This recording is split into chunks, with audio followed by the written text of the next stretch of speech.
Microphone check. 1 2 1 2. Bust a rap. You can cha-cha-cha to this Mardi Gras. I'm the dopest female that you've heard thus far. And I do get better. The voice gets wetter. Nobody gets hurt as long as you let her. Hey, I didn't expect that. That was fire.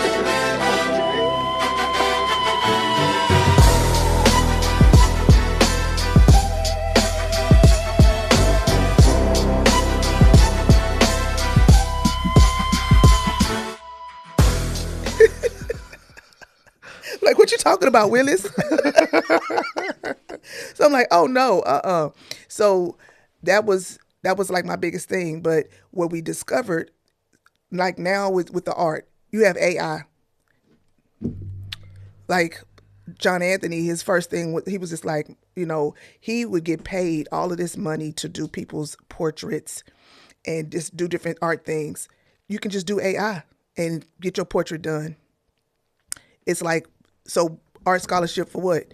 He got injured, so that's why the sports was out. Canoe with music, you got whole AI albums out there now. Yep. Unless people are still going to want to invest in seeing live music, but if it's just something that's streaming or you just want to hear in your car, AI once again. So the biggest things that they were really good at that I was investing in for scholarship in college, AI has pretty much taken over. So it's almost like, wow, it's like a slap in the face, but they made the right decision.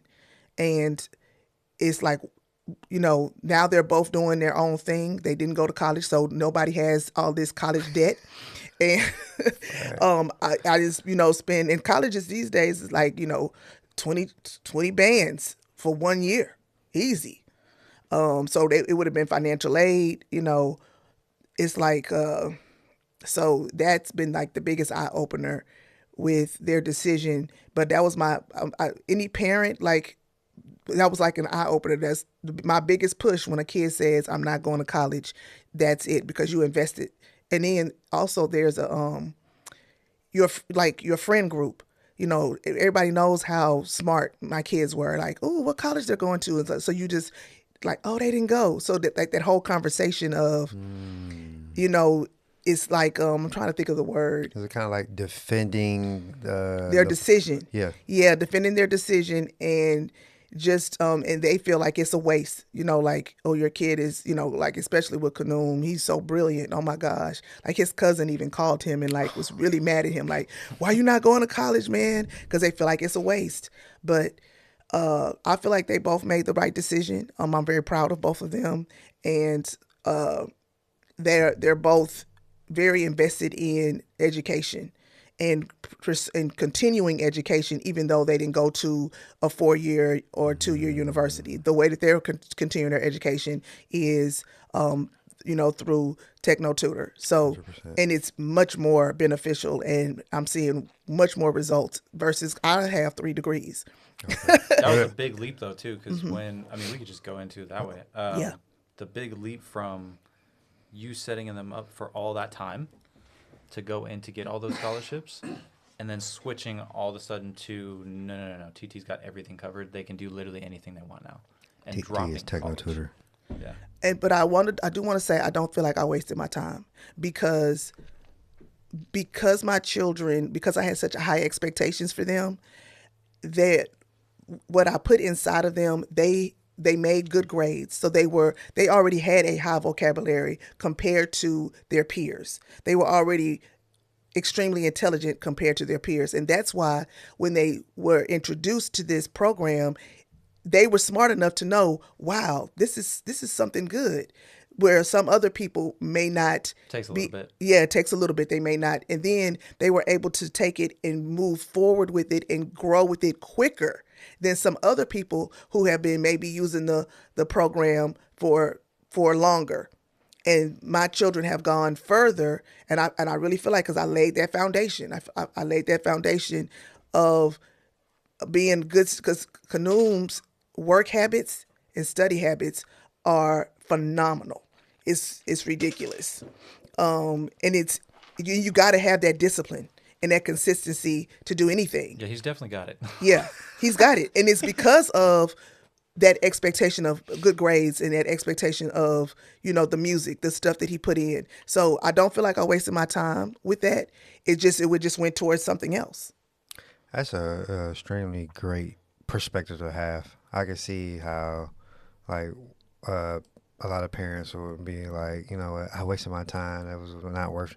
You threw away the investment, and it's kind of like, I know my mom. She periodically brings up like, if I knew you wasn't going to finish college, like you should have said something.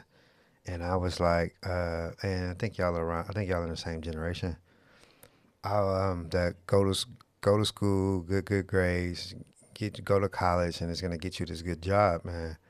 For a long time, I knew that wasn't for me. But also, I grew up with don't talk back to adults. Don't question your parents. So I went to college, but I remember hating it.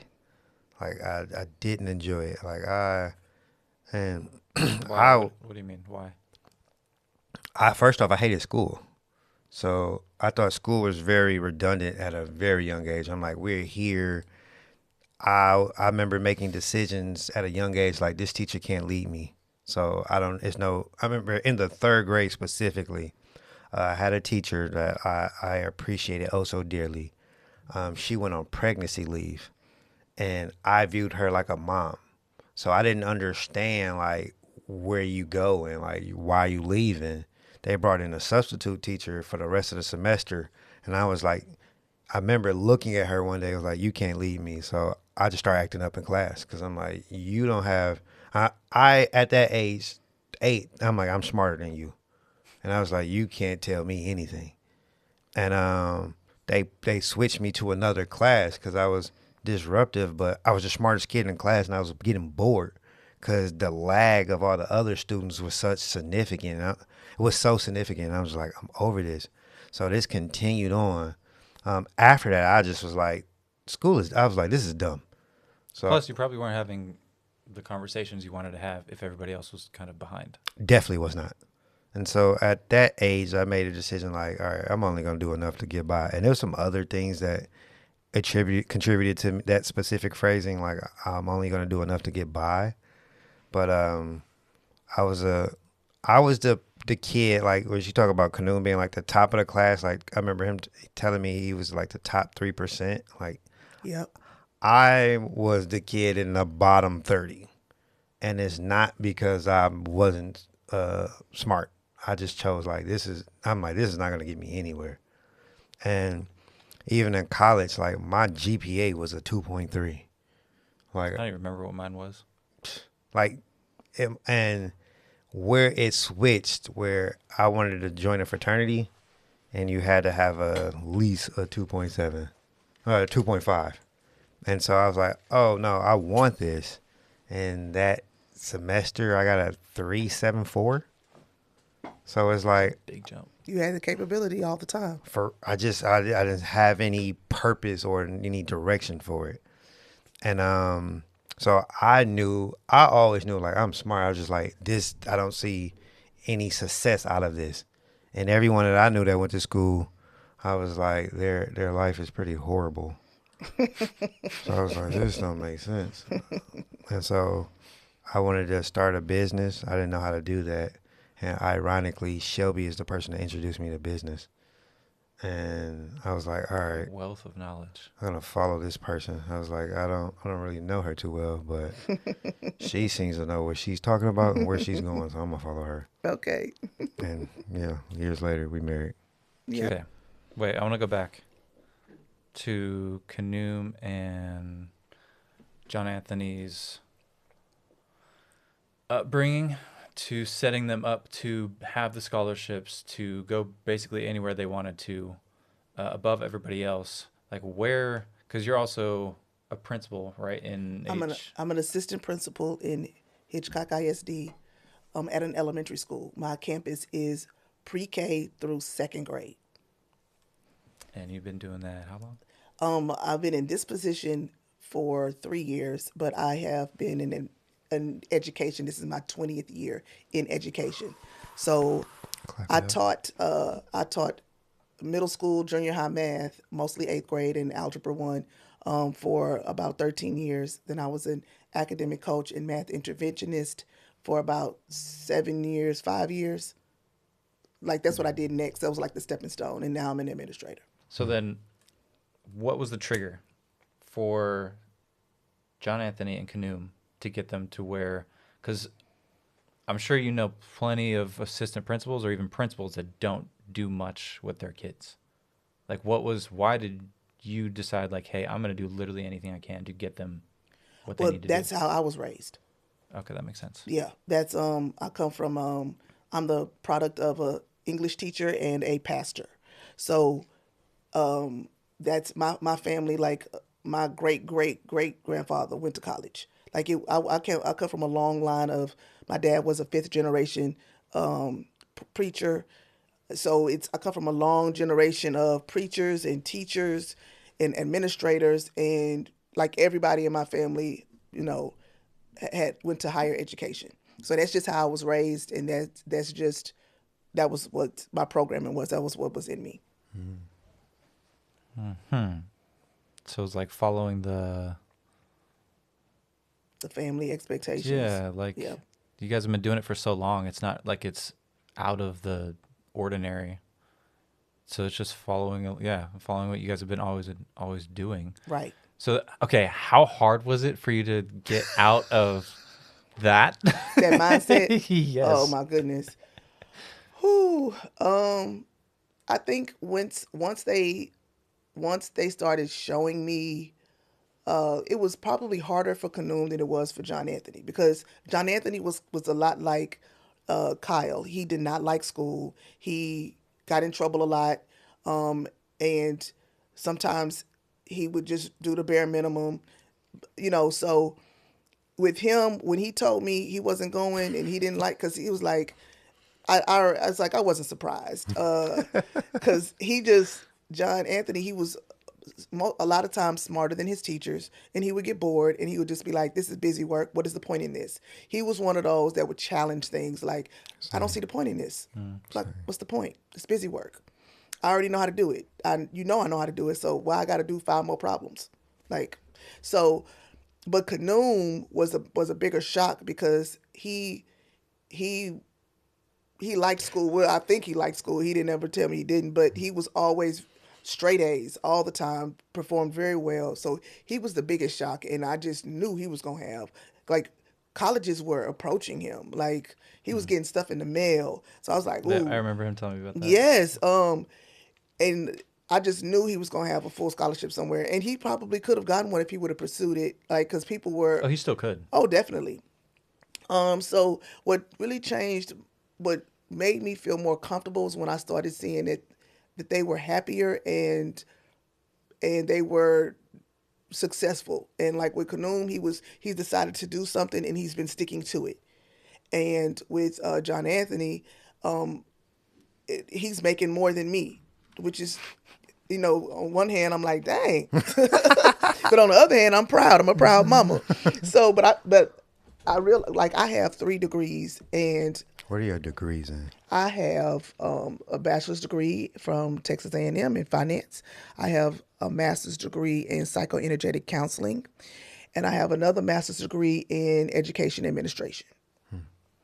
And how many of the 3 do you use currently? I don't really use the finance degree because I'm an administrator, but I definitely use the administrative degree. And the other degree, my other master's degree, became a book. My dissertation became a book, so I'm a published author as well. So I did write a book. But as far as what, like, income or what am I, out of those 3 degrees am I making money off of, is just the administrative one. I make a little bit of money from my book. It's on Amazon. Shameless plug. It's called When Your Soul Speaks, Listen. So I make, I put that out, like, it's this first edition and a second edition that came out like in 2019. And then I put another one out after COVID, and I kind of edited a little bit. Yeah, it's a perfect time to write a book. Yeah. So, but most people I know, they have to, anybody that hires you, they're going to train you anyway. So having a degree from college is really saying you can complete a task. They don't really care what the degree is in a lot of times. Of course, unless it's something like the medical field or something that you have to have certain certifications and degrees in. But a lot of times it's you started something and you finished something. Oh, you're trainable. You can complete a task. You can become a consumer. And you're not going to be a problem. Right. That's why a lot of jobs say, you need to have a degree, but sometimes it doesn't specify what kind. How much did you have to pay to get all those though? Well, I had an academic scholarship for my undergrad. And for the only one that, and it's been, my degrees have been forgiven. So. Because being an administrator. So. Wait, what do you mean? I'm missing something. So when you. Student forgiveness, loan forgiveness. For being an administrator? For being in education. Like if you have like a government job or a city job or something, sometimes your loans can be forgiven. My mom's she's a sheriff, so she's been in law enforcement for 34 years, and they forgave, forgave over $200,000 in loans. Holy Jesus Christ. And she have like, I think 26K left, 30K left, but that's from Pell Grant or Parent Plus loans. And I had about 20 something from the master's degree, but undergrad was paid for, but the 20 was forgiven for my loans. But jeez, yeah, I had no idea. Okay, did you go to college? For like 2 years. No, I went. Okay, where did you go to college? It was 2 or 3. Lane Community College in Eugene. Okay, Eugene, Oregon. Yep, because I knew if I went to Oregon, there's no way I would have paid off all that money, and I never would have stuck with whatever I decided to go do. Because when I went to community college, I started in business. I lasted half the year and got bored, and then went straight into music, and then I did music for the rest of the time there. And then after that, I actually took the music and did something with it. So my friend and I, back then, we were making music for quite a while already. We just didn't have a place to make it. So they provided basically the studio to make the music. So all I had to do is sign up for the classes and then use the studio, and then we can do our thing. And out of that, we were able to create, in Eugene, they have this big downtown block party. For Eugene, block parties aren't that big compared to here.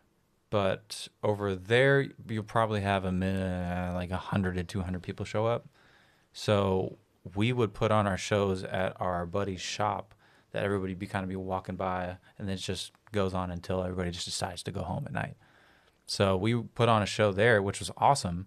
It just ended there. Like it didn't become anything other than, my friend would do shows in town, but it just that was basically it. So the stuff I went to school for, I can still use, but not for money. I changed my major 5 times. That's insane. I was general studies. That was like the last one, but I was history, general studies, family and child development, Spanish. Don't even know why. Bro, I didn't grow up in a Spanish household. I just wanted to learn Spanish, and Techno Tutor wasn't available for me at the moment. So I was, and then yes, general studies. I think that's 5 biology. Yeah. So that was my 5th one. Wow. Never had a counselor. Why I have enough credits to have 2 bachelor's degrees, but did not graduate. But they weren't like specified to one thing, so it's all just sporadic. Is that what you mean? So when I was like my last semester, I was like, okay, I'm gonna go back and I'm just gonna finish. And then the school I had, my major was African American Studies or like history, and they made it the semester I made that decision. They made a requirement, and you need a minor in order to graduate. and the only what I had the most credits in, I was like, okay, I can choose this, was Mandarin. Cause see, another language. Oh wow. I was trying to figure out this vocabulary thing for sure, but I had like I probably had to take two more Mandarin classes, and then I would have graduated. But at that time, Mandarin was not a minor, and it became a minor like 2 years later. Wow. And so I just needed like 31 or something like that, like a semester and then like a summer. So some 35 max. I think it was less than that. No, it's less than that because I remember I needed one semester left, and I would and I'd have graduated. So it's crazy how every time we just sit down and have conversations with everybody in the group, you learn, like, I had no freaking clue that you almost had 2 bachelors. Like it. Yeah. And then what were we talking about earlier? Oh yeah, Evan. Oh, Evan going to. Yeah, I had no idea he was going to school or went back to school.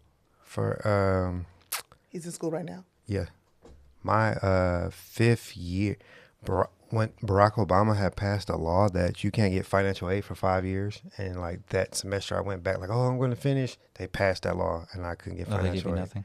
So it's like you got to pay for out of pocket. I'm like, I don't have the money, and so what's interesting though now, like being a part of Techno Tutor and you know, the type of education that we get now, especially about the education system.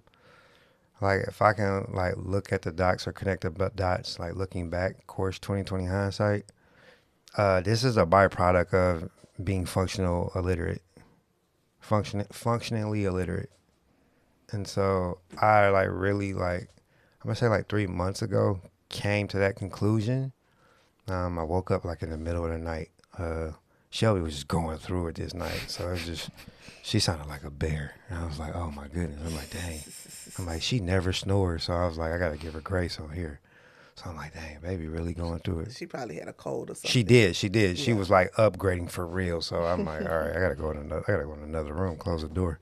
I think you called me that. It was either that morning or that night, because I remember you telling me about that. Yeah, it was just wild. But I woke up at like 4 o'clock in the morning.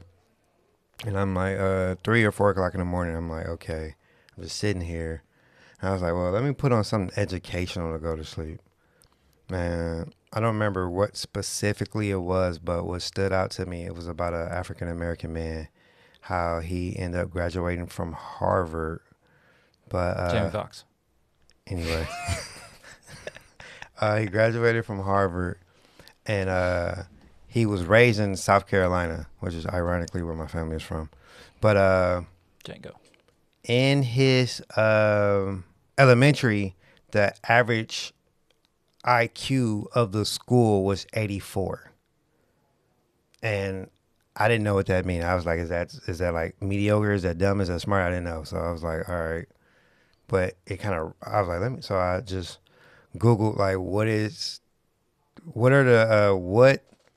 the person that has an IQ of 84, what will they do in their life and what kind of thought processes and decisions that they will make? And I saw like 22 things, and I was 17 of them. And I was like, okay. so I'm like, and it's not like something like, you know, when they do the AI review, no, like this is from an article. So I'm like, all right, whatever. AI review, what are you talking about? Like when you Google something now, instead of like web pages initially coming up, it's AI. Now it's AI. Yeah. And so I'm like, whatever. I'm like, all right, I'm just in denial. I'm like, no, okay, let me look up something else. Then I put, what would be a parallel if someone has an IQ of 84, what would be their ACT score? Because we're in Detroit, we didn't have to, like, the schools I was trying to go to, you didn't have to take an SAT. I mean, yeah, you didn't have to take an SAT. You took either the ACT or the SAT. You didn't have to take both. So I took the ACT. And the score, it said the person with the IQ of 84 will score a 17. I was pissed because I scored a 17 on my ACT. Like, it didn't say a range. It said the exact number. So now I'm like, what is that? And it's like, oh yeah, someone with the F-17 ACT is actually functionally illiterate. I'm like, what? And so then I'm starting to connect the dots. Like, when I was in the third grade, when I had the issue with reading, it was specifically with the word expression. And then that's when I made a decision after that, like I'm only going to do enough to get by in my life. Then I'm looking at, okay, my GPA. Then I remember in my first year of college, we had to do I went to Lansing Community College, which is Lansing is the capital of Michigan. In my English class, we had to do a speed reading assessment. And I failed it. Like, this is the first thing I've ever failed. Like, I was a C student, but I never failed anything. I failed that. And I started questioning, like, maybe I shouldn't be in college. I'm like, I'm like, oh, I'm low-key slow. And so that connected. And then another point, like in the third grade, I remember my mom, I was on punishment for a month. This is back in the time when kids went outside. Grounded? Yeah, grounded punishment. Grounded. Forgot you're Caucasian. So, is that not normal? No, people not call it that? No, we call it punishment. Either you got a whooping. Yes, you got two options. Yeah, and I didn't get I tried to take the whooping. Sometimes you want the whooping because at least you can go outside tomorrow. That's what I tried. She said no, I'm not going to whoop you. So she gave me 30 days. Wow. And so they took had a Sega at the time, Sega Genesis. She took away my games, and I couldn't go outside. And she was like, "Here." And she gave me a book. And she gave me a Harry Potter book. And I remember I would always fall asleep. Always fall asleep. And a couple years ago, I looked up what was the lexile level of the Harry Potter book. What is that? Pretty much like, what grade level is this book? Right. And so I discovered, it was a 6th grade reading level. I was in the 3rd grade, so I was out of my vocabulary range. Right. But then also, and a phenomenon about, like, if we do not understand a definition or know the definition of a word, and that consistently happens while reading, the mind will go blank and the body will shut down as of a computer and make you get sleepy. Mm-hmm. And so I didn't understand, like, that's why I was doing it. That's why I was falling asleep every day when I'm reading this. But I associated reading with punishment, so I hated reading. Damn. I wonder how many people actually do that. Oh, hey, there's Shelby. I didn't even know she was showing up. She could probably just join in. Shelby's my wife, y'all. She's phenomenal. Okay. So... He was explaining how he discovered he was functionally illiterate. That's but you don't feel that way now. No, I was gonna try and see, because I thought you were gonna go to like where you were and then where you are. Where am I? Yeah, now? that sounds like. Are you gonna keep? It was like squirrel, nickel Shelby. Okay. So if you don't see it, like there's a glass that we can see through, so we saw Shelby walking by. Okay, so green glass door. No, we're not gonna. So it's locked. You locked the door. I unlocked it. Oh, you did lock it. I did, but I unlocked it because I didn't want to be locked into this microwave. Close the You door. can come in. Well, I can't necessarily until I finish my food. Oh, okay. Yeah, there can't be food in here. Yeah. So All right. But they let me sign in and stuff. Cool. I'll be on All right. All right. You're a baddie. Okay, so went from so first off, actually discovering like being self-honest, like I'm functionally illiterate at that time, that hurt. Like I was having like midlife crisis. I was having like a crisis because I'm like, in my family, we pride ourselves on being smart and intelligent. So I'm like, I'm smart. That's my identity. Then I see something that so much evidence to show that I'm not, and then I can trace it through my life. I just remember being depressed for like 2 weeks, like really depressed. Oh, after figuring that out? Yes, I was really depressed. but you know what? From knowing you you had high intelligence in certain categories and low in others. That was my perception from all the years that I've known you. But there were certain things. It's like an artist will have a very high vocabulary in art things. Like for you, when I met you, of course, it was you were into shamanism and spirituality, psychic abilities, that type of thing. You crystals. You had a very, very high knowledge on crystals. You knew all kinds of crystals and what they attracted, what they could do. So you did have, and that showed your capability. Mm-hmm. Your trauma in third grade was a turning point. Facts. So it was whatever your IQ was, your grades and all of that, it wasn't about your capability or your ability. It was you went through a traumatic experience and it made you hate reading, it made you hate learning. And so throughout the years, certain things that were like foundational skills that, like school stuff, the basics, math, arithmetic, all that kind of stuff.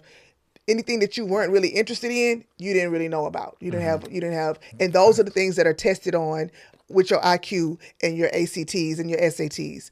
Facts. So you weren't going to perform well in those, but you found a strong interest in copper work, making jewelry, crystals. So you had a very, very strong knowledge in those things because that was something that you were interested in. So anything that I feel like that you were interested in or that you liked, you were going to be highly intelligent in those things because that was your ability and capability. I felt like she just gave me a bouquet of flowers. Well, that's the thing about homeschool though too, because she's right. Like, you think about the way you grow up and the things that you're already good at, or at least already know how to do and you feel comfortable doing. If all of us were homeschooled with the right people, that would have easily already naturally gone into and leaked into all other things. Versus, and we go to school and then we're kind of like forced to just learn stuff because someone says it's important. And then, like you said, certain things like reading become this thing that's now negative because it relates to a punishment, and it didn't necessarily have to be from your mom, because it could have been starting with the grade that was at school. 100%. And then the grade came to your mom, and then the grade made her angry, which then came to the punishment, which then cycles back all the way around to, okay, then reading equals punishment.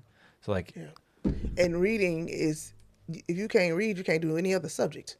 Facts. Like reading is the foundation for all the other subjects. And like even with math, all the math stuff is word problems. So you still got to learn how to read. They'll teach the basics, add, subtract, multiply, divide. But when you're tested, all those tests and all of that, it's word problems. So you still got to read, and you still got to be able to have comprehension. And reading is not just sounding out the word. You have to comprehend what does this word mean. Otherwise, you can't. Anybody can sound out some words. That's like one of the things where I looked at with the being a functional illiterate at that moment, because I'm like, I can pronounce words, I can enunciate words, I can do both of those well, but then it was like the comprehension wasn't there, the ability to process. What I mean, like Avery always say, like, education is your ability to spell, comprehend, and process. And process is really like your ability to apply what you've read and do something and manifest or create something in existence in physical reality. And so I would have like a wealth of knowledge, but not necessarily life wouldn't show it, or I wouldn't have the physical thing. And now, like 2020 hindsight, having Techno Tutor, specifically, I had to work on that third grade point multiple times because it was so layered. The specific word was expression. Like I read in my life, I've took 3 or 4 courses on words. I took 2 courses for sure before we got Techno Tutor on words itself. Like, that's why I knew specific. Once I was shown Techno Tutor, I knew exactly what it was. Like, I'm like, oh, we can automate this? I said, give me that. Because I just got done taking courses on words and the importance of words. And one of the books spoke about how like a lot of kids, the suicide rate is up because of their misunderstanding of words. Yeah, but they don't know that. It's just the anger comes out, and then it's just Exactly. yeah. I know what you mean. But just think about like, what if as a kid, as a child, like you were educated on that as a child, or even your parent knew that, so that your parent can guide and walk you through that. You know, my mom did the best that she could for what she know, but she didn't know that. Like, so this word expression like made me view myself as I'm only going to do enough to get by. Didn't know that was going to influence my whole life or leak into my whole life. I thought I was just going to apply this to school, but I started applying it to everything. And like, I also noticed like trauma can also make you narrow in or focus on things. Like the crystals was a byproduct of my sister dying. And then my girlfriend at the time was having heart problems, and she died 3 times, and I was just trying to figure out how do I keep her alive. And that's how I got into crystals and metalwork and and spirituality. I was like, I'm trying to find out how to save her, because I'm writing letters to Oprah and Tyra Banks, and I'm like, how do I don't know what I do if she dies. So I got to figure this out. Dang. That's something I didn't know. Yeah, that actually. Because I think, Kirsten, you told me the same thing. Because when we were talking on the phone about the things I was asking about, like what are the parents concerned about? Like what is something that they need to know? What is going on that you're seeing? And your son, Kanoom, like you were saying, he had straight A's. Like he was he had the system down. Yes, he figured it out. However, like based off what he was just saying too, what was the expression like though? Because he got the system down, he got the grades, he got the tests, he got all that, but on the back end, what was it like? He explained that, like, with him making good grades, he was like, it was a pattern. He figured out, he's like, everything has a pattern, and he would figure out the pattern, and he would be able to predict what's going to be on the test. He would be able to do certain things that allowed him to make good grades, because he would figure out, like you said, the system, the pattern. The puzzle. And as far as expression, he was just being compliant. He was just doing what mama said do. But he wasn't really happy. And that was something that both boys expressed to me later on, that growing up, they weren't happy. Like I was a single mom for a long time, and I was on survival mode. I was like, they fed, they got clothes, they got their own room. They should be completely happy and appreciative, you know. And I'll ask them, hey, how was your day? Fine. Everybody says fine. Yep. Everybody's lying. We talked. Good. We talked What happened about at school? Nothing. we talked about that last night. Kanoom has his own clubhouse now, and that was the question. You know, why is it important to be honest with yourself, and how does that affect change? So the whole self-honesty part is almost nobody is self-honest when you just ask them how they're doing. Almost everybody lies about it and just says fine, and they're not. Most people are not fine. Facts. When you ask them. And throughout all those years, I would be like, what did you do today? How were you? And my kids were not sharing with me how they really felt and how they really were. And when they finally did, I had to do a lot of self-reflection, and I had to do a lot of soul digging, because I thought I was the mama of the year. Because my kids are smart. They're making good grades. Whenever we were in public, I got compliments, you know, because my kids could articulate and have a conversation with an adult. And the adults would be like, oh, my goodness, your kids are so smart. They're so cute. Da, da, da, da. So I'm like, you know, I was flexing. I'm like, yeah, you know, I thought I was the mother of the year. So when they come to me as, you know, these teenagers and adults, and they're saying, Mom, you were not the mother of the year. Like, and they gave it to me hard. Like, it was hard to hear. Because I'm like, what you talking about, Willis? Like, I just, so. Everything shattered. Yeah, it was because Kanoom basically he said he had anxiety if he got something below an 89. He would have anxiety attacks, and I didn't even know. Like, and it was because one time I fussed about an 89. But I remember, I think I was joking. I think he had an 89, and I was like, what you doing with this 80? And I think I was joking about it, and he took it serious and had a meltdown. So anytime he had an 89, because it wasn't an A, he started having anxiety attacks, and I didn't even know. Wow. And I was like, what? So with my third child, their sister, Jakaya, she's in 8th grade, she's 14. I'm doing things so different. And I'm trying to be a much better parent. But yeah, Kanoon, he figured the thing out, and I feel like he kind of said, this is going to sound kind of bad. He was like, Mom, it's like Asian families where, it's a stereotype that Asians make really good grades. They're like the top tier of everything. But a lot of them are unhappy because the parents have these high expectations, and the outcome, he was like, what did he say? He said it was, you get the outcome you want, but it's the way that you get there is not a happy road, but you get the outcome that you like. So he was having the straight A's, but he was completely unhappy on how he was getting there. So as a parent, I had to just realize that, but I just like you said about your mom, I did the best I could with what the knowledge that I had. Yeah. Right. And I basically raised them the way I was raised. That's exactly how I was raised. And my mom had high expectations. My father passed away when I was 8, but he also had high expectations. I remember, because 8 years old, like just like you, traumatic experience for me. That's when he died in December. So December 17th, 1983. I remember that day like it was yesterday. But from that, I was like, I know my dad wants me to have good grades. So my motivation was, I feel like I saw my dad in heaven, like looking down on me. 24/7. Are you having good grades? Do you have good grades? So I had really good grades also all throughout. And that's how I was able to get the academic scholarship to Texas A&M. And like when people meet me now and they find out that I have a degree from there, they're like, oh, you must be smart. And I'm like they're surprised sometimes. And I'm like, yeah, I'm pretty smart. Weren't you the middle child as well? Yes, I am. I'm the middle daughter it's 4 of us. I have one brother. I'm the middle daughter. Yes. And I just bring that up to highlight because how patterns are repeated, and some of the patterns are repeated we don't even notice.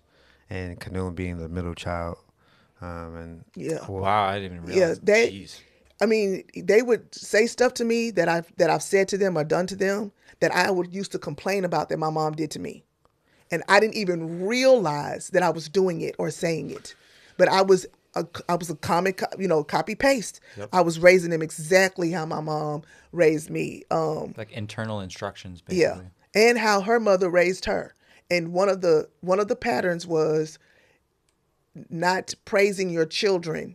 It's like, I'm proud of you, but I'm not going to tell you because I don't want you to be vain. So I'm just going to stay on you and get on you. And then, but I tell my friends that you're doing great, but I don't tell you. So you think you're never good. You're never good enough. Okay. But in my mind, you're fantastic. Right. I'm proud of you. You're doing everything I want you to do. But I don't tell you because I don't want you to slow down. I don't want you to stop. I don't want you to, get too complacent, Thinking that if they knew, that'd be like, okay, yeah, then I'm done. My grandmother did it to my mom, and my mom did it to me. And I didn't realize until one of my mom's friends told me one time, oh, your mom is so proud of you, blah, blah, blah, blah. And I'm like, no, she not. Like, what you talking about? So it was, and then the same thing with my grandmother towards my mother. My mother used to complain about that. And I did the same thing to my boys. What's so a point that to bring up, like you said, you did the same thing, because pretty much all, I'm gonna just say majority, but for the most part, like all parents kind of say like, I'm not gonna, or a lot of parents is like, I'm not gonna raise my kids like I was raised. I don't want my kids to experience what I did, and they do something different, but it still gets the same outcome, and it's like not seeing worse. Yeah, or worse. Now is definitely worse, and it's like the patterns are like, it's so intertwined and locked within us that these patterns that we patterns, habits, Some people might call them generational curses, but they can't see, especially if you're just, because you can't think your way out of this. These are things that is passed down. It's like It's hard definitely work. a program. Yeah. Well, the way that my mom raised me, I didn't think anything was wrong with it. I thought that's how it was supposed to be because I felt like I turned out okay. So I felt like that was how it was supposed to be, even though, maybe I wasn't happy sometimes or whatever, but I tried to focus on the positive. And like you said, I was the middle child. So I got the least attention. And that's the thing about being the middle child is that you get the least amount of attention from your home and parents. So you do things to seek extra attention when you're out in public. I thought it was the last child that doesn't get the. No, last the child is youngest gets the most you attention. get the most Seriously? attention. Yes. Yes. Yeah. I was the youngest child. Yeah. The youngest child gets the most attention, and they usually get spoiled because by that time the parents are tired. They're older. They don't get as many punishments. You're not gonna get as many whoopings. Yep. Because they tired. Like they get away with a whole lot of stuff. Like I Yep. remember when we were younger, we used to tell my little sister to go ask for stuff because they gonna tell her yes and they gonna tell good us no. point. Yes. Be like, Dang, this is all hey, coming back to me. Finally. yeah. Hey, you go ask if we can have ice cream because if we ask, they're gonna tell us no. But if you ask, they'll say yes. Yes. Because the youngest child, by the time that child comes around, if it's a pretty big family, is What did I say? 30 minutes. All right. is they get spoiled. The parents are tired, and it's just like, okay, yeah, you can do it, and so yeah. But the middle child, they are starving for attention. When you were talking about pause. When you were talking about, do you want to grab a mic, or do you want to just listen? It's up to you. Talking. We're just talking. Yeah. Yeah, really just talking. I'm just gonna turn it. Your mic is off, so I'm gonna turn it up. When you mentioned when you would see Kanoom and John Anthony and their accomplishments and what they were doing, like you were proud of it, but you didn't say it out loud. You said it to other people. Right. I noticed that my parents would also do the same thing. So it actually creates this loop of like, even if you hear someone talking really good about you, you don't believe it because the person that you expect it to come from is like, they've never done that ever. So it's like now it's like a cycle of like never believing anybody that gives you any good like praise. It's crazy. I just thought about that when you were talking. And that goes with people. Like if you get 10 compliments in one insult, you focus on that insult. Yeah. And you don't even think about the compliments anymore. And you just hone in on the insult. And for some reason, the human race is just programmed to focus on the negative. And it's just so much easier to go dark and go negative than it is to stay positive. But, then that's just something that people have to just really, really work on. Like to break, like you said, to break that cycle. Like I'm a grandmother now. My oldest, John Anthony, is doing everything different. He's not doing anything. He's not doing nothing everything. Him and his wife are doing everything different because he's acknowledged the trauma and the bad programming, and he does not want his son to suffer the same fate. And it's alarming. It's weird, but at the same time, I'm proud of him. And now I let them know and I'm extremely proud of John Anthony. Like he's like a different kid. It's like, wow. Yeah, based off the stories from when I've he heard, was a yeah. senior in high school and in the year after he graduated, I was ready looked to like jack Trippie him Redd. up. Oh my goodness. He was walking around the house all puffy chest. I'm a man. I'm 18. I'm a man. But you ain't paying no bills. Like you ain't helping me out. He was giving me the blues. And, he was just doing a whole lot of stuff that he was just being a butthole, basically. And, but right now, like he's a successful car salesman. He's taking care of his family. He's done a whole lot. He's Got a way baby. far. Yeah, he's a father and a good father. And he's at that age, he's only 21. Yeah. That's the biggest mind-blowing thing. He has surpassed me at that age, almost all of his peers, people way older. He's done more at this age, and he's in a hurry. So I try to tell him, hey, slow down. You don't have to do so much so quick. It's like you can still be my son. You can still let mama help you out.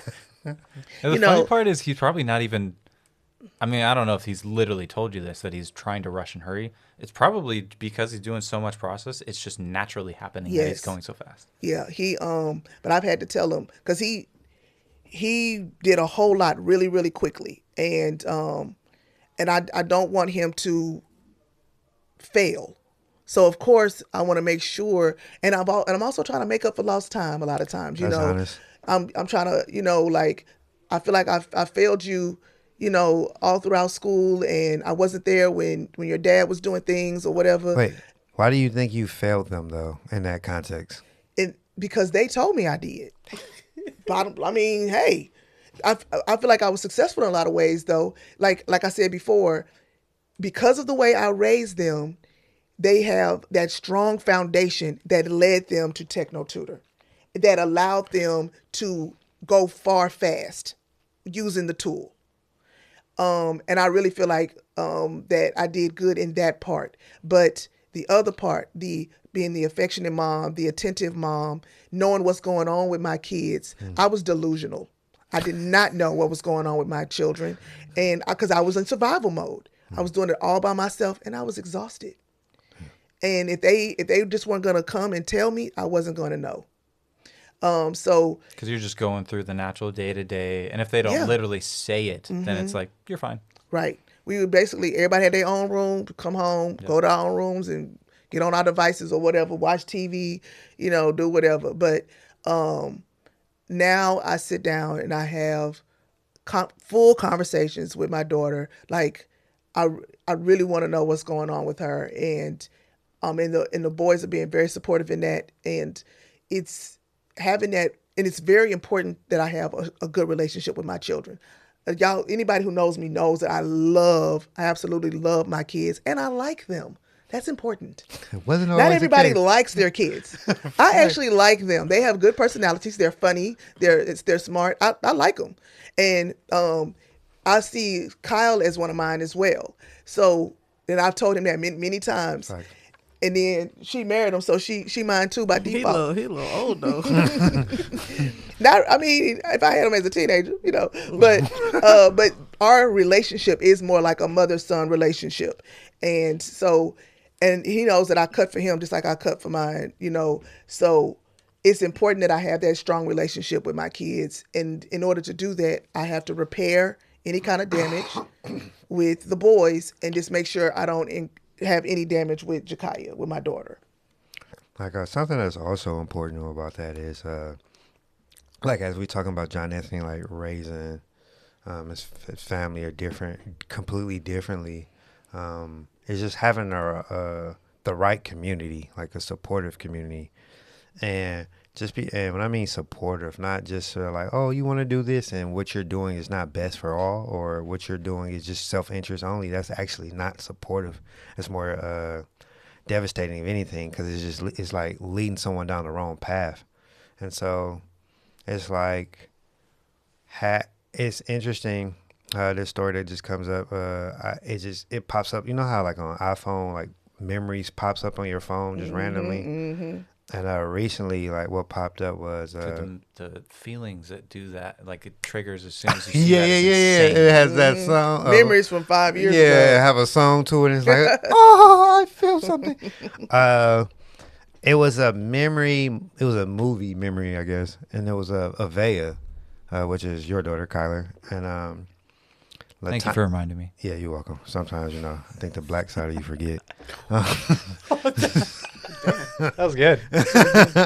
So, Latanya had we had that, where I don't remember what it's called, but where pretty much is like this get together party shindig that you wear things that you don't have no use for, and so we all just the last one we did. Yeah. So we just all wear some things. Anyway, so that day, nowhere to wear this. There we go. Thank you. And Latanya did a video, and she was like, get yourself a community where when your children like are teething, they have someone to go to. And me and Evan would just sit on the couch talking, and Avea just came up and just like snuggled under me like a little bear. And I was just like, hey, what's up, Avea? Like, okay. Yeah, I was not expecting that at all. It's like she just got up, laid down, like you guys had been best friends for the past 10 years, and she's not even been alive that long. Yeah. Yeah, that was crazy. And she did that, and I didn't think nothing of it. I'm like, oh, okay, yeah, all right, what's up? I'm here. I got you. But also, like, even when we're out, I look after her like my own kid or child. So it's like cool having that, because when you have like everyone in a community like using techno tutors, so we all have the same principles. All right, we're going in the same direction. Yes, we're human. Like, everybody has their own life experiences, their thoughts, the things that they experienced growing up. So we're gonna be different. But for the most part, it's like, hey, we're going this direction. We're here to create a world that's best for all.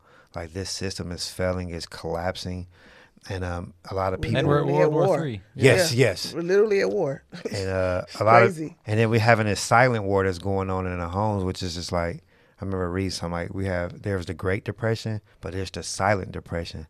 So like, you don't even see kids outside or the people outside, but they're inside depressed silently. And I'm depressed when I go to the gas tank.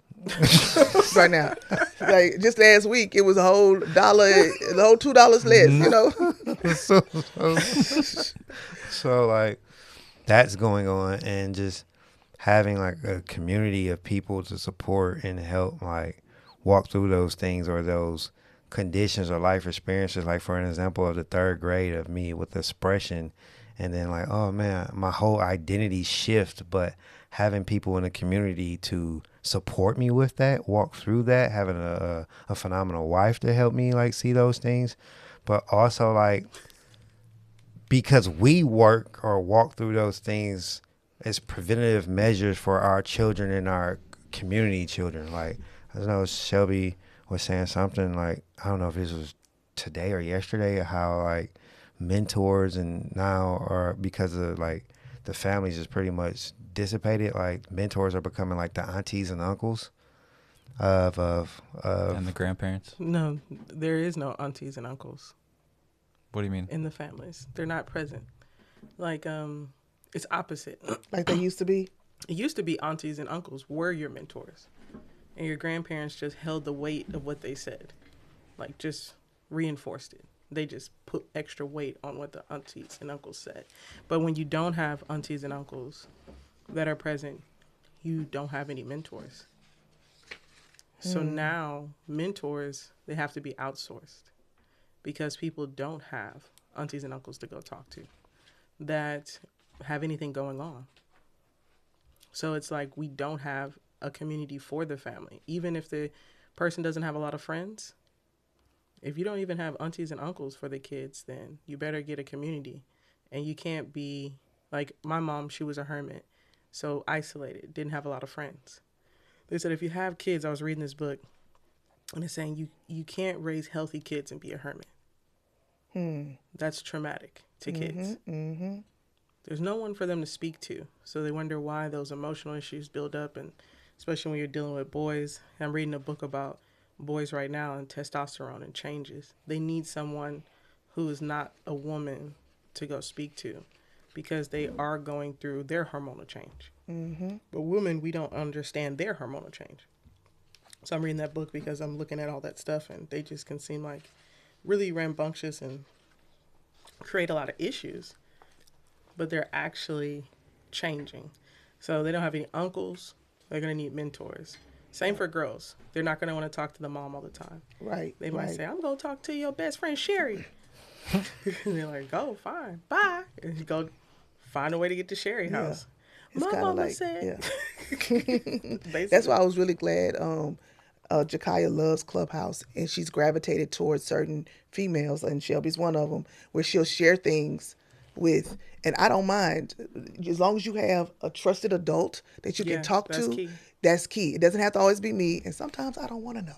And also, it's interesting because she's told me a lot, and when she does come, it's always she's unpacking. Not always, but sometimes she just be wanting to play. But when she has something on her mind and we get to talking, we've directed a lot of points that I could see 2 major life shifts could have happened for her that were bad. Let's say negative. Could have led her down. She don't even know the consequences, but she's just young. And I'm like, wow. After those conversations, I was like, man, I like saved this girl's life 2 times. Like, but not in a physical way, like a boy where they're just risking their actual physical body. She's just mentally confused about things. But it's 2 major things. Like, one is just really, it all comes down to women. What we think about most is relationships and friends and your social, like the intimate friends you have. And it's so important to a girl. Mm-hmm. Me looking back, I understand more of myself now, so I can see like why that's such a big thing for her. And her trying to navigate that, and also school putting a lot of pressure on her to think about things that she shouldn't be. She's trying to sift through all of that stuff. Mm-hmm. She's involved in so many things. She's done just about every sport, and she's in 2 varsity choirs. So she's active in school, and then she's hard on herself with her grades. Yeah. So she wants to make the top grades. She's very active, and then the friends. Yeah. She wants to help everybody and save everybody. She's a very loyal, good friend, and I always tell her, "Hey, are they the same towards you? Because sometimes those same friends may not treat her like she's treating them." And I hate to see her get hurt. And she doesn't have that discernment yet. Right. So I'm glad she has someone that's younger than me, because I don't understand her devotion sometimes to these friends. And it's all about saving face. Yeah, you don't want to be, I mean, maybe it just depends, because I definitely was the opposite. Like, I cut somebody off quick. Like, you can kick rocks with sandals on, for real. Like, I got a lot of curse words for them. But so it's like, I can see why she's trying so hard, but I also can see that I grew up in the 90s where the evolution of women trying to be like men started going harder. So she's competing. And back in the day, women only competed for survival because you just didn't have a guy. Like, let's say you knew you were probably going to just do something, but it wasn't so important for you to be like the successful one. My mom's generation before that, my grandma, it was just about being a mom, having kids. If you got a job, it's because you had to. But it wasn't like, this is my value. You knew that you could do more. Like, you could do that if you wanted, but it didn't hold so much weight in your consciousness. So with her, I can see clearly like where I can relate, where I went on a road to chase success. And I could clearly see that she's on the path to be super high, like, producer. But it's going to create so much stuff that she doesn't understand yet. But she also has this other side of her that she wants those kids. She wants that family. But nurturing. But she's also competing with societal cultural pressures. Mm. So it's very difficult for her to tell which one is which and which one is her. Mm-hmm. Because she also has brothers. Yep. And so her idea of what it means to be successful, and also my mom being a single mom, had to be the single mom. When we don't have conversations with our little girls about our mistakes, all they will see is what we do. So they think that's what a woman does. Work hard, hustle. And if you struggled hustling and making money, she's going to compensate where it's like, yo, my mom hated this work thing. I better be even better than her. So now she's going to try to be like a superhero woman because she thinks that she has to. And that's where I grew up. That was my compensation. Like, I became a super producer because all I saw was women taking care of men. Mm-hmm. I thought women took care of boys and men. So I was like, you better be good at taking care of people then. And that means you have to be good at making money because no one's going to take care of you. Do you remember being in either middle school or high school and just hearing and seeing, hearing everything that the adults were saying, but then watching everything that's actually happening? That's what you absorb. And it's, it never lined up. So it was like a constant feed of confusion. Like, okay, well, you say to do this, but you're doing nobody's doing that. So there's do as I say, not as I do. Exactly. Is the saying that goes with that. Mm-hmm. And there's even an exercise that I've even done as a motivational speaker at one point where you tell the crowd, y'all want to do it real quick? All right. Touch your nose. Are we supposed to do as you say? Or? Mm-hmm. Touch your chin. Don't throw me off. touch your forehead. Oh, I knew it was coming. We do what you say. Because I Wait, missed the first. was that the game? Yeah, you're supposed to do what I say. Oh, Oh, damn. I didn't even know the game. Oh, my bad. I lost. But so yeah, you're saying everybody do as I say, and then you say and follow along with me, but you say do as I say. Did it. Okay. Yeah, you say do as I say, but and everybody's doing exactly. So I'm doing what I'm saying as well, but at some point I do something different. Yeah. I squeezed my nose, but I told y'all to touch your forehead. Right. So you look and see how many people are actually squeezing their nose instead of touching their forehead. And it shows people that children are going to do what they see, not what you say. And that's why I have 5 and 6 year olds coming to school cussing and doing crazy stuff that you only could have gotten from an adult. Yep. And I'm sure the adult is telling you, don't cuss. But then, like you said, they hear you, screaming and yelling. Yes, some of these kids, you can tell when they're just being around adult things. And it's like, oh my goodness, you are being exposed to way too much. Can we curse on here? Yeah, you can do whatever you want. Bro, let me tell y'all this story. Just before you tell the story, just let you know we have like 5 minutes left. All right. Just know that there's little 4-year-olds out there cursing like grown men. Oh, you told me. No, this is another story. Wow, for real? Oh my God. But no. Where was it? It was at our apartment. Like outside, it's like no noise cancellation. So you can hear the outside. And I was like, maybe my window isn't rolled, maybe it's not put down. But anyways, I'm working at home at this week. So I work from home 1 week and work at the office the other. I'm on the phone. There's this kid. I see the silhouette because I have my window things kind of down, and I just see a little kid silhouette. It's a next door neighbor. He's probably like 4 or 5. I don't know how old he is, but he is riding on his bicycle or tricycle, whatever you want to call it, and he falls off in front of the window. Like he falls and trips, but not like super hard. Just falls off a little bit. He could just get back up. He literally goes, "Bitch, what the fuck? Shit!" But in a baby voice. He's like, "Bitch, what the fuck? Shit!" So he's mad that he fell. And he probably feels a little embarrassed, but nobody's out there to see him. But then, you just stop, right? You just like, fuck. He's just like, bitch, fuck, bitch. What the fuck? Oh, my shit. He was only 4? He goes on for like 30 seconds, just cursing. Just stupid ass bike. And I'm on the phone. I have a customer service job. And sometimes I get in trouble because they can hear my background. Wow.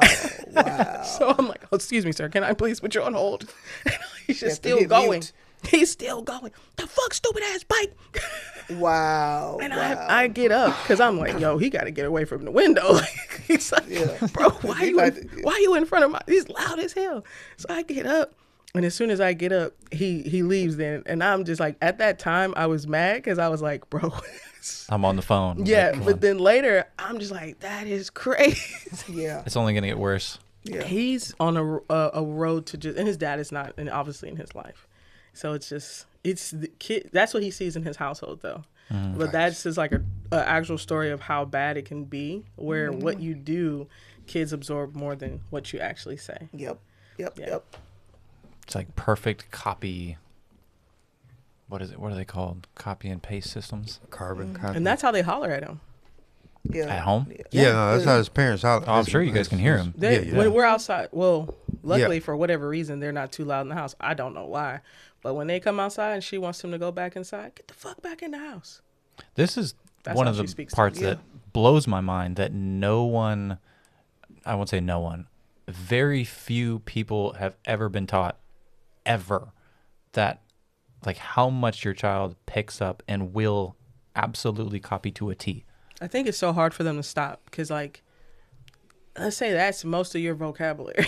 That's a good point. Like and a lot of times they don't know that the little they ignore the kids, or they don't realize that they're right there, or they don't the kid will be they're having these full adult conversations or doing whatever, and the kids are right there, and they just don't really acknowledge that the kids are right there, picking up on everything, watching everything. That's why it's good to read some books. Read a book. Read a book. Read a book. They don't have Kuta Kinte to do Reading Rainbow. That's crazy. What is that? We'll talk about that. School you. Yeah, we're gonna have to school you. Man, come on now. Kyler's, Read a motherfucking book. he's You never heard of Reading Rainbow? Kyler is like a Reading Rainbow is this is a actually- cultural It's thing? like a 'Cause- book. you never heard No, Reading Rainbow for real? No. It's a TV show. No. Reading Kyler is a Rainbow. quarter. So It was he's on like, Channel 13. I mean, Channel 8. Channel 8. Well, it was PBS. You from- PBS yeah, for us was PBS. 13. Okay. Well, When I was a we know we don't kid. have very much time left. We're going to school you when we get PBS through with was the the podcast. shit. to be continued. Yes. All right, cool. We need a squad to bang on the real ones, yeah.